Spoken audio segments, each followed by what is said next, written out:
Uzima wa milele wa Kristo tusidanganyike. Mungu hadhihakiwi, kile mtu anachopanda ndicho atakachovuna.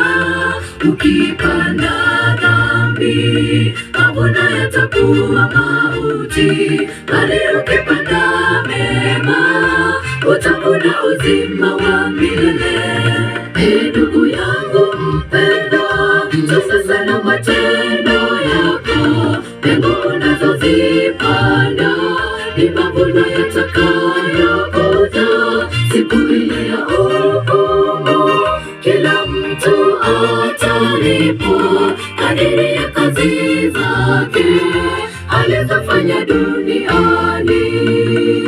Ndugu yangu mpendwa, sasa na matendo yako, mbegu unazozipanda ni mavuno yatakayokuja siku ile ya hukumu.